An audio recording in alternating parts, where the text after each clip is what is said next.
Let's begin with Socrates, somebody who's been fondly referred to as the patron saint of philosophy. That is, he is the father figure of philosophy. Philosophy as we know it today gets started with Socrates. There are earlier philosophers, but when we're talking about philosophy that's recognizable, the answers to which are recognizable and the questions that are being addressed are recognizable today, it really starts with Socrates. Now, unlike his, and that's not to say that he did not have people who were his predecessors who were philosophers, but Socrates really marks the beginning of what we can recognize as philosophy today. Now, Socrates was concerned about theory, that is, theoretical answers.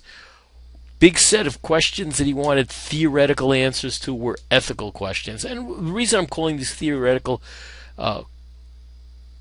answers that he's looking for, as opposed to kind of practical answers, was he was not moralizing in dealing with ethical issues. He was trying to figure out conceptually, from a theoretical perspective, what makes something right or wrong.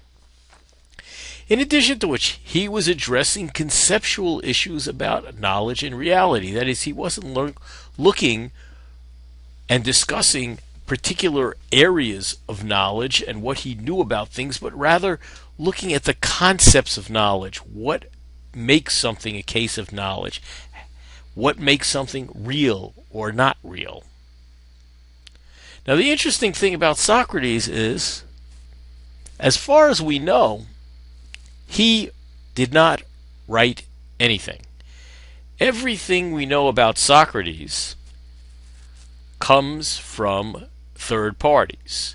And the truth of the matter is, everything we know about philosophers who preceded from Socrates comes from either small fragments of what they wrote or from the testimony of later philosophers.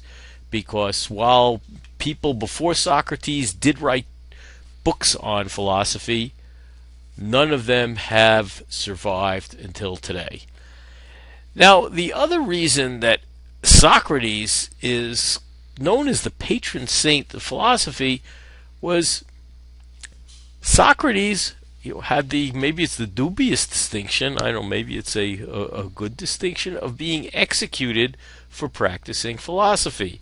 That is, he was put on trial for pursuing answers to philosophical questions. At least that's his take on it. And we'll be looking at this whole issue when we take a look at Plato's Apology. But this is where